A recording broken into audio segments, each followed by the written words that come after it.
సంస్థలకు చెందిన వాహనాలకు పేపర్లు సరిగ్గా ఉన్నాయో లేదో చూసి వదలడం లేదు తిరుపతి జిల్లా ఆర్టీఏ అధికారులు. స్వయంగా వాహనం ఎక్కి డ్రైవింగ్ చేసి చెక్ చేస్తున్నారు. ఈ విషయంలో కఠినంగానే వ్యవహరిస్తున్నారు ఆర్టీఓ మురళీమోహన్. కండిషన్ సరిగ్గా లేని 100 స్కూల్ బస్సుల లైసెన్స్లను రెన్యువల్ను రద్దు చేశారు కూడా. ఈ అంశంపై మా ప్రతినిధి రవివర్మ అందిస్తున్న రిపోర్ట్ ఇప్పుడు. విద్యా సంవత్సరం ప్రారంభమైంది. స్కూళ్ళన్నీ కూడా తెరుచుకున్నాయి. విద్యార్థులందరూ కూడా విద్యా పాఠశాలకు వెళ్తున్నారు. అయితే ప్రైవేటు స్కూల్ సంస్థలు నిర్వహిస్తున్నటువంటి బస్సులు ఏ మేరకు ఫిట్నెస్ ఉన్నాయి, ఎలాంటి పరిస్థితుల్లో ఉన్నాయి అనేది ఆర్టీఓ గారు క్షుణ్ణంగా తనిఖీలు చేస్తున్నారు. తిరుపతిలోనే ఒక తిరుపతి జిల్లాలో దాదాపు 1000కి పైగా బస్సులు అయితే ఉన్నాయి. వాటిలన్నింటినీ కూడా ఫిట్నెస్ సర్టిఫికేట్లు వాటిని పూర్తిగా క్షుణ్ణంగా పరిశీలించి వాటి యొక్క ఫిట్నెస్ దృఢత్వం ఏ విధంగా ఉంది, వాహనాల యొక్క పనితీరు ఎలా ఉంది అనేది కూడా పూర్తిగా చెక్ చేస్తున్నారు. ముఖ్యంగా స్కూల్ బస్సుల ప్రమాదాలను నివారించే క్రమంలోనే ఇలాంటి వెరిఫికేషన్ అయితే చేస్తూ వస్తున్నారు అధికారులు. అయితే తిరుపతితో పాటు జిల్లా వ్యాప్తంగా ఉన్న బస్సులన్నింటినీ కూడా ప్రతి సంవత్సరం తరువుగా చెక్ చేయడం ఆర్టీఓ అధికారులు అయితే నిర్వహిస్తూ వస్తున్నారు. ప్రతి ఏటా వాహనాల తనిఖీలు, అలాగే వాహనాల ఫిట్నెస్ సర్టిఫికేట్లు పొందడం ఆనవాయితీగా వస్తుంది. ఈ ఆనవాయితీలో భాగంగానే ఇవాళ నుంచి కూడా వాహనాల తనిఖీలు అయితే చేస్తూ వస్తున్నారు. ఇప్పుడు ఆర్టీఓ గారు మనతో ఉన్నారు. వారిని అడిగి మరిన్ని వివరాలు తెలుసుకుందాం. సార్ నమస్తే. ఇవాళ జిల్లాలో ఎన్ని వాహనాలు ఉన్నాయి, ఏంటి సార్ వాటి వాహనాల స్థితిగతులు ఎట్లున్నాయి, ఎన్ని సీజ్ చేశారు, ఎన్ని వెరిఫికేషన్ చేస్తున్నారు, ఏంటి సార్?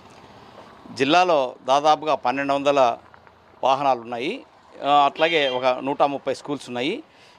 గతంలో కంటే వినూత్నంగా మేము చేసిన ప్రయోగం ఏంటంటే, గతంలో ఎఫ్సీ చేయించుకున్న తర్వాత వాహనాలు చెక్ చేసి ఎఫ్సీ లేని వాహనాలు మాత్రమే సీజ్ చేసేవాళ్ళము, వాటి మీద యాక్షన్ తీసుకునేవాళ్ళము. ఈసారి అలా కాకుండా మా యొక్క గౌరవ కమిషనర్ శ్రీ మనీష్ కుమార్ సిన్హా గారి ఆదేశాల మేరకు మేము చేస్తున్న కార్యక్రమం ఏంటంటే, ప్రత్యేకించి ఏప్రిల్ 20వ తారీఖు నుంచి మే 31 వరకు ప్రతి స్కూల్ను కూడా ఇన్స్పెక్ట్ చేసి ఏ వాహనాల యొక్క సాంకేతికత బాగుందో, సాంకేతికత లోపాలు ఉన్న ఆ యొక్క అంశాలను క్షుణ్ణంగా పరిశీలించిన పిదప దాదాపుగా వాటికి 100 వాహనాలకి ఇప్పటి వరకు నోటీసులు ఇష్యూ చేశాము. అవి అంటే almost they have to rectify, అంటే అవన్నీ రెక్టిఫై చేసుకొని ఫిట్నెస్ సెంటర్కి వెళ్ళవలసి ఉంది. ఆటోమేటెడ్ టెస్ట్ సెంటర్ దగ్గరికి వెళ్ళి ఫిట్నెస్ చేయించుకుంటారు. ఈ యొక్క ఫిట్నెస్ చేసుకున్న తర్వాత మరొకసారి మేమంతా కూడా వాటిని మళ్ళీ కూడా క్షుణ్ణంగా పరిశీలిస్తాము. ముఖ్యంగా ఫైర్ ఎక్స్టింగ్విషరు, అట్లాగే ఫస్ట్ ఎయిడ్ బాక్సు, ముఖ్యంగా ఎమర్జెన్సీ ఎగ్జిట్ బాగుందా లేదా అనే అంశాల మీద మేము చూస్తాము. అట్లాగే మిగతా బ్రేకింగు, సస్పెన్షన్ ఈ అంశాలంతా కూడా పరిగణలోకి తీసుకుంటాము. మేము విద్యాసంస్థల వాళ్ళకు మేము ఆదేశం అనుకోండి, లేకపోతే కనుక వాళ్ళ అభ్యర్థన అనుకోండి, వాళ్ళను ఎటువంటి పరిస్థితుల్లోనూ విద్యాసంస్థల కమిటీ కానీ అట్లాగే పేరెంట్స్ కమిటీ కానీ తగు జాగ్రత్తలు తీసుకోవాలని చెప్పేసి మేము సూచిస్తున్నాము. అట్లాగే మా యొక్క సహాయ సహకారాలు ఎల్లవెల్లా ఉంటాయి. డ్రైవర్ యొక్క యాటిట్యూడ్ ఏమాత్రం బాగలేకుండా మాకు ఫిర్యాదు చేస్తే వారి యొక్క డ్రైవింగ్ లైసెన్స్ మీద కూడా మేము యాక్షన్ తీసుకుంటానికి కూడా సిద్ధంగా ఉన్నాము. డిసోబీడియన్స్ ఆఫ్ ఆర్డర్స్, మిస్బిహేవియర్ మీద కూడా మేము యాక్షన్ తీసుకుంటాము. కొత్త వాహనాలు అయితే కనుక మనకి ఫైర్ సిస్టంలో ఫైర్ అలారం సిస్టము, అట్లాగే ఫైర్ సపరేషన్ సిస్టము ఉండేలాగా చూసుకోవాలి. కొత్తగా ఏసీ బస్సులన్నీ కూడా వచ్చాయి. ఆ ఏసీ బస్సుల్లో ఏసీ పనిచేస్తుందా లేదైనా సరే, ఏదైనా సరే వైరింగ్లో, ముఖ్యంగా మనకు ఏసీ బస్సుల్లో ప్రమాదాలు జరగడానికి కారణం ఏంటంటే ఆ యొక్క వైరింగ్లో నాణ్యత లేకపోవటము. ఆ యొక్క నాణ్యత అంతా కూడా చెక్ చేయమని చెప్పేసి వాళ్ళకు మరొకసారి మేము ఆదేశాలు జారీ చేస్తున్నాము.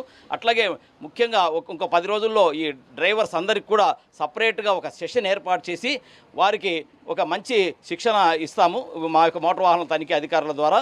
అలాగే మేమందరం కూడా విద్యార్థుల భద్రతే మేము ఒక ప్రామాణికంగా తీసుకొని ఆంధ్రప్రదేశ్ ప్రభుత్వం మన ముఖ్యమంత్రి శ్రీ నారా చంద్రబాబు నాయుడు గారి ఆదేశాల మేరకు ప్రమాదరహిత రాష్ట్రంగా మార్చాలని చెప్పేసి మేమంతా కూడా ఆ కృషి చేస్తామని చెప్పేసి ఈ సందర్భంగా తెలియజేస్తున్నాం. సార్, ముఖ్యంగా కొంతమంది డ్రైవర్లకు శిక్షణ లేదు. దీన్ని దృష్టిలో ఉంచుకొని ప్రమాదాల సమయంలో ఎలాంటి జాగ్రత్తలు పాటించాలి, విద్యార్థులను ఏ విధంగా సేవ్ చేయాలనే దాని పట్ల డ్రైవర్లో అవగాహన రాహిత్యం లేని కారణంగా కూడా ప్రమాదాలు జరుగుతాయని చెప్పి కూడా మీరు గుర్తించారు. అలాంటి వారికి ఈసారి ప్రత్యేకంగా ఏమైనా చర్యలు చేపడుతున్నారు?